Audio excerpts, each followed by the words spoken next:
نحمده ونصلي على رسوله الكريم اما بعد۔ میرے واجب الاحترام، آج جو ہماری گفتگو کا موضوع ہے وہ ہے کہ ہماری نماز میں دنیاوی خیالات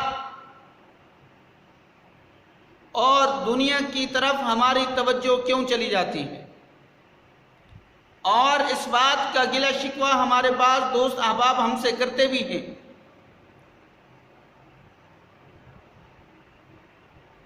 ان کے جواب سے پہلے میں ایک بات کہنا چاہوں گا۔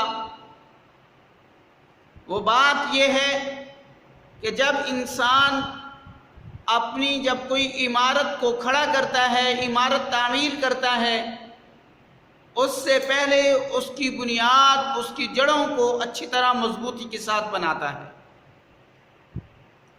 اسی طرح ہی نماز کی بھی ایک بنیاد ہے، وہ بنیاد طہارت ہے۔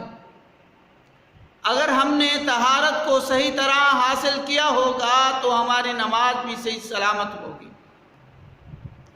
اگر ہم نے طہارت کے دوران ادھر ادھر کی باتیں شروع کر دی، اپنی فضول گفتگو میں مشغول ہو گئے، تو پھر ہماری نمازوں کے اندر بھی دنیاوی خیالات آتے رہیں گے۔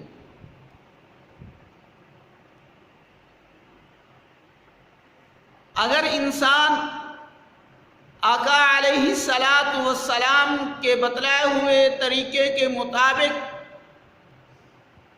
طہارت کو حاصل کرنے والا بن جائے، ایک تو انسان کی طہارت جو ہوگی اس کا انسان کو اجر و ثواب ملے گا، اور اس کا دوسرا جو فائدہ ہوگا وہ فائدہ یہ ہوگا کہ انسان کا دل نماز میں اللہ کی طرف متوجہ ہوگا، دنیا کی طرف متوجہ نہیں ہوگا۔ اور اس کا ایک دوسرا فائدہ یہ بھی ہے، حدیث مبارکہ میں آتا ہے کہ آپ صلی اللہ علیہ وسلم نے ارشاد فرمایا کہ جب انسان صحیح طرح وضو کرتا ہے تو وضو کے جو اعضاء دھوتا ہے تو ان اعضاء سے جو گناہ صادر ہوتے ہیں وہ گناہ بھی دھلتے جاتے ہیں۔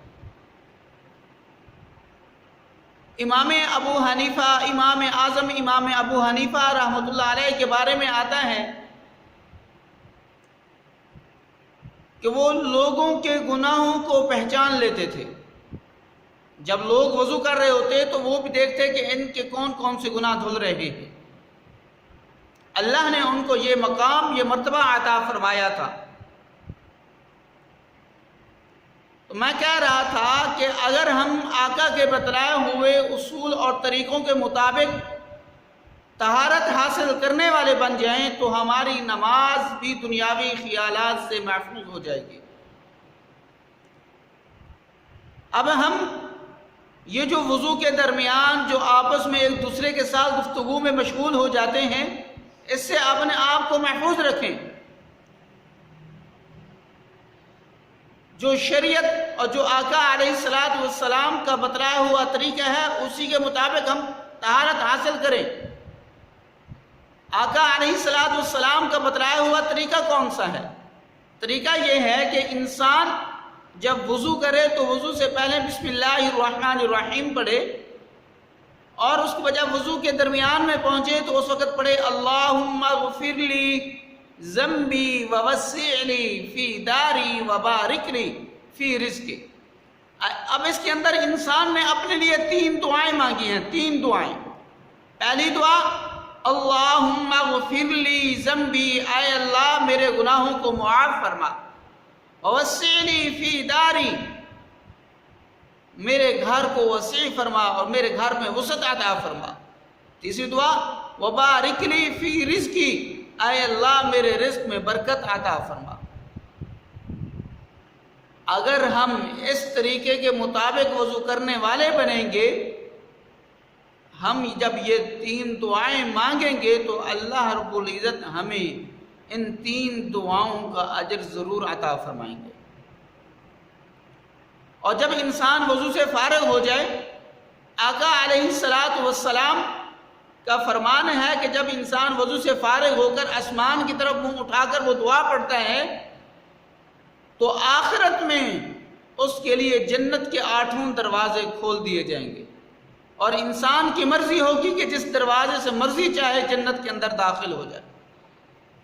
یہ کتنا بڑا اللہ رب العزت نے ہمارے لیے اس وضو کرنے کے اندر ہمارے لیے فائدہ رکھا ہے۔ ہم دنیاوی گفتگو میں آ کر ہم اپنے اس فائدے سے ہاتھ دھو بیٹھتے ہیں۔